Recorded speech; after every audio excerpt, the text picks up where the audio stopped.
Speaking of topics, we're going to move on to topic number 2. If you're a wrestling fan, we talk a lot of pro wrestling here.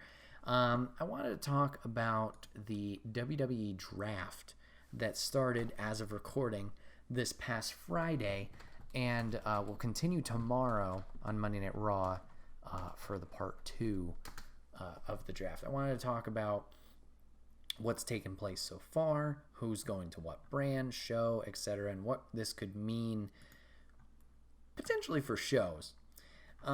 So how this worked out, like I said, I'm only talking about part 1 technically of it, so we still have a whole new thing or round, whatever you want to call it, on Monday night. We had a bunch of draft results that were drawn and picked on Friday's show, and then some others that were off camera picked by the two brands as well. So to kick it off, I'm going to read everybody that's going to Mondays, and then I'm going to read everybody that's going to Fridays, confirmed. How the draft has worked. There was a draft pool that they could pick from Friday night to select their picks. Monday will be an entirely new round of, or new talent that they can choose from. Obviously, talent that is chosen to go to their show will go there. Anyone who is undrafted is technically a free agent and can go to either brand. All right. Last but not least, draft results are not going to fully take place until after the Crown Jewel event. Why are we doing this draft so early then? I don't know, but that's the case. So we still have everybody on their respective shows for now. All right. So what's going on here? So we have going to Monday Night Raw confirmed. The WWE World Heavyweight the WWE Universal Champion Big E, Bianca Belair, RK Bro aka Randy Orton and Matt Riddle, Edge, Rhea Ripley, Nikki ASH, Keith Lee, Rey and Dominic Mysterio, and Austin Theory. These are the ones announced on Friday specifically. Going to SmackDown, we have your heavyweight champion Roman Reigns, your women's champion Charlotte Flair, Drew McIntyre, New Day's Kofi Kingston and Xavier Woods, Happy Corbin and Madcap Moss, Hit Row moving up from NXT, Naomi, and Jeff Hardy. Let me see if this article has the thing that I'm looking for. It doesn't, because that would be too easy. So I did I did say that there were other picks that were not televised. Let's see if I can find that second grouping. Aha, here we go. All right, so also going to Raw, we have Akira Tozawa, Alpha Academy, which is Otis and Chad Gable, Apollo Crews and Commander Aziz, Doudrop, Drake Maverick, John Morrison, Nia Jax, the 24/7 champion Reggie, R-Truth, T-Bar, and Zelina Vega. Also going to SmackDown, moving up from NXT, is Aaliyah. We have Drew Gulak, Mace, Mansoor, Mustafa Ali, and Tony Storm. Okie dokie. So that is everybody as of recording right now. Tomorrow we'll have to see what else changes. So, interesting draft so far. I don't know if how they decided to do it this year was the best. One, there's a lot of talent signed to WWE. With the amount of people they announced, I'm glad they did obviously the off-air stuff, but they only announced 8 picks per brand. Yeah, 8 picks. That's not a lot of people. I like how we're grouping tag teams together, so that's fine. But, there's still a shit ton of people, I feel, that you have to go through. How many free agents we going to have? I guess Monday is a 3-hour program, so you can announce a few more. But, I don't know. I just feel like you didn't cover it a lot. Second thing, why the fuck are we doing the draft this early if things aren't going to take effect till, October 22nd? Weird choice. I guess this does give them an opportunity to wrap up storylines by that time. Cool. All right. I'll allow it. At least you're not just brushing everything under the rug and saying F it. Third, champions. All right. We got the main men's titles sticking where they are. Big E's still on Raw. Roman's still on SmackDown. Charlotte's making the swap. Now, she's got the red women's belt. Becky has the blue women's belt. Becky's undrafted right now. Is Becky essentially going to go to Raw? Is that a guarantee? And then we're going to do the stupid, here's the red belt, here's the blue belt, swap like we did a few years ago? If so, okay, fine. The swap is dumb. Make them just different looking belts don't make them color coordinated, I think is what I'm saying. So they don't have to exchange belts. Like, obviously they're two different belts, but don't color code it. That's dumb. IC title's still up for grabs. US title's still up for grabs. All the tag team championships are still up for grabs. 24/7 already was drafted. Speaking of, I know they have a select draft pool. I don't agree with that idea. Why not just have everybody? You can have the surprise of a John Cena that one year that it happened where he got drafted to SmackDown and then drafted back to Raw on the same night. Have the pool open, because who the fuck is taking Madcap Moss before some of these other picks? Like, Madcap Moss. No offense to him, I'm sure he's fine, but he just came back from injury. What's the appeal of him? This man was picked before fucking Naomi's done way more. Jeff Hardy's done way more. Who else have we got here? The Mysterios, he was picked before. Even Keith Lee. The women's tag belts got picked before him. What are we doing? I guess just to clump them in with Corbin, whatever, because they're a stable now. Okay, I'll allow it. So yeah, we got the weirdness there. I am very excited to see Hit Row move up. NXT call up, one of two, with Hit Row and Aaliyah. Now, speaking on Hit Row specifically, really happy they're moving up. Good for them. They had some good work with Legado del Fantasma. Cool. Could they have stayed and done more work with MSK or Lorcan and Birch or, other tag teams in NXT? Sure. Especially Top Dollar, and I think it's Ashante Adonis is the guy's name. Yes. Excuse me. Could have done some more work there. But okay. They got a good gimmick. I'm not fully behind it, but, they're good workers. Now, speaking on the workers part, BFAB, the woman part of the group, doesn't have a lot of ring time compared to the gentlemen. Not a bad thing, but kind of a bad thing. You're going up to the main roster, and she still seems pretty new to it. Not a bad thing, once again, that she is new, but I don't know if her being called up is right. If she had a little bit more experience, maybe like Top Dollar and Ashanti were getting some matches for the tag stuff. She only just started now getting her own matches. I think as of last week's NXT, that was her second match. I don't know, at least on live TV. But you know what? Who am I to really say anything? Maybe she'll do great. She does round out the group, which is great. But yeah, hopefully she can learn and adjust quickly. Aaliyah is another one that got called up from NXT, which was kind of alluded to back when Mandy Rose showed up on NXT. There was a whole swap there, whatever. Aaliyah's an interesting one. Aaliyah has been around for years, it seems. And she has the experience, but I don't know if she's comfortable. Every time I saw an Aaliyah match, there was something that just didn't look right or smooth. Nobody got hurt or anything, but it just, I don't know, execution-wise, wasn't the best. So that's going to be another interesting one to kind of watch and see how that goes along. I get that, the reason for this call-ups is maybe because of the NXT rebrand.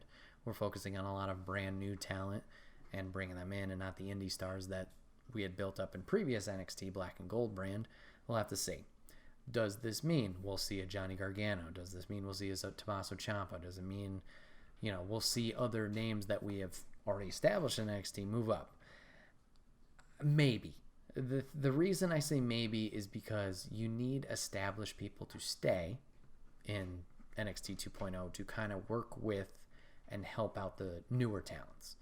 So if these talents are fine and happy staying there with the lesser schedule and doing those roles, why not use someone with that experience to kind of help build someone else?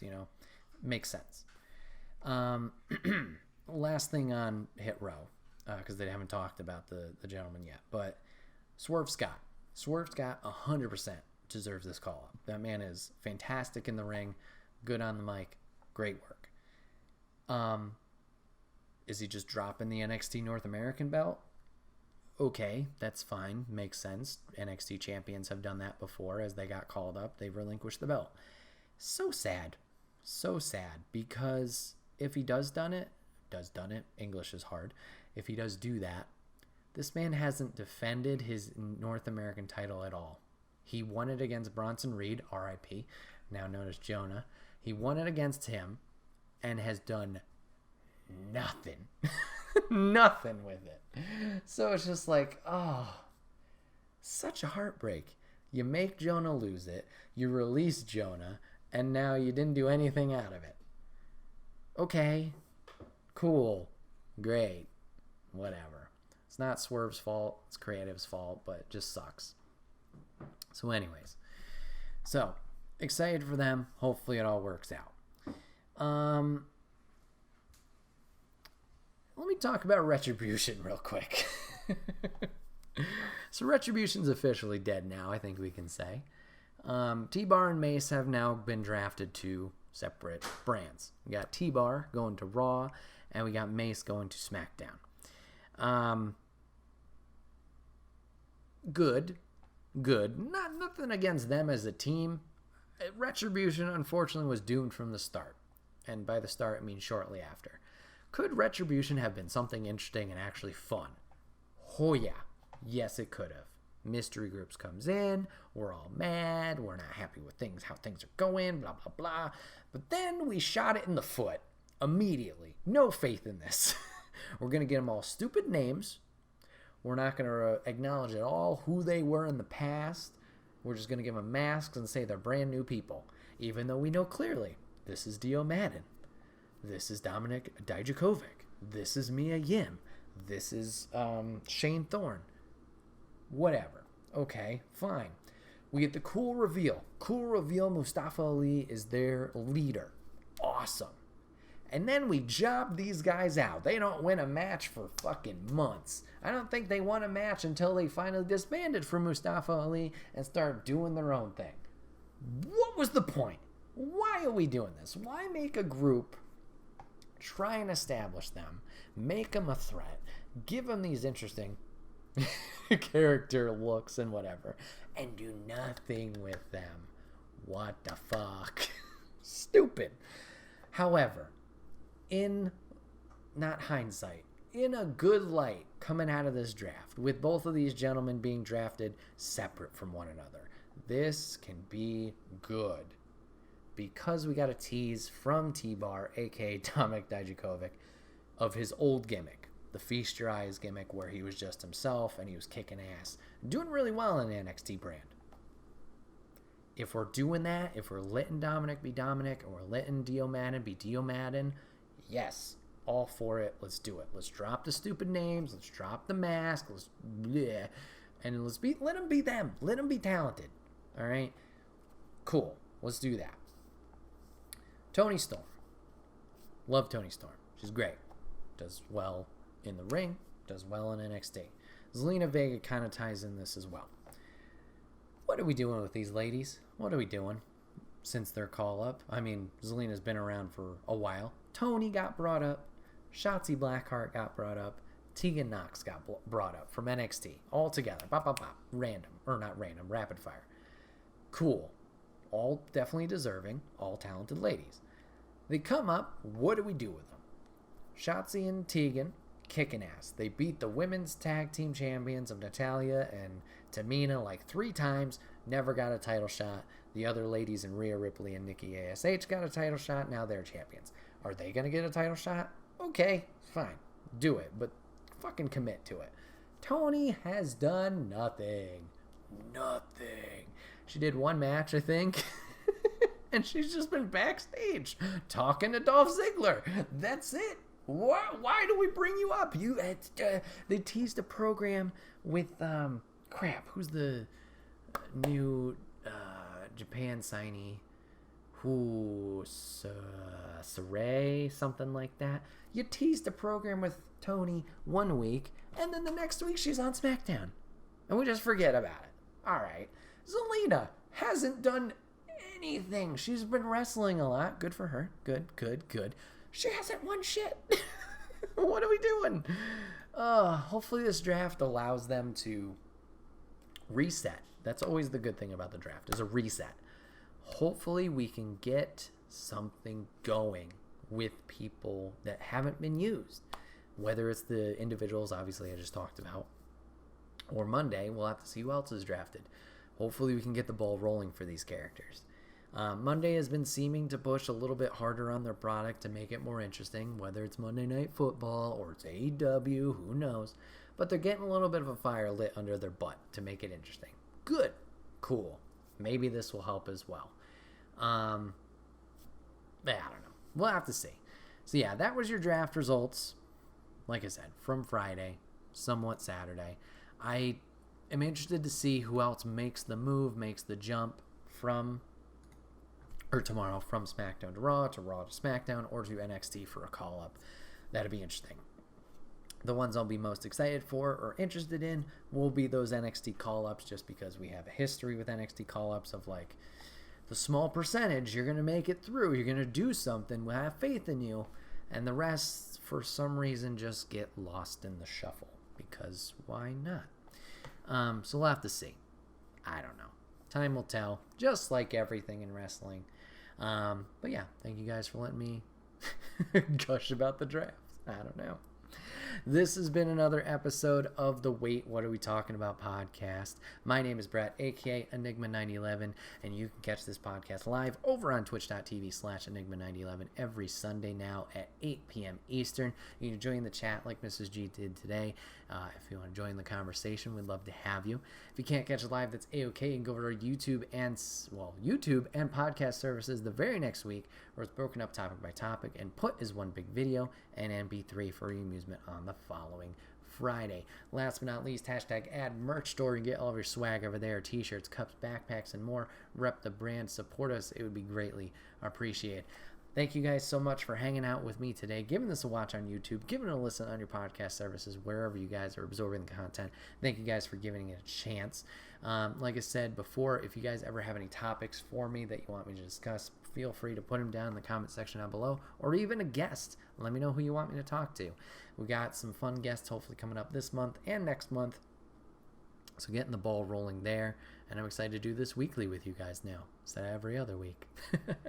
Thank you guys for hanging out. Give it a watch, give it a listen, and we will see you guys on the next one. Take care.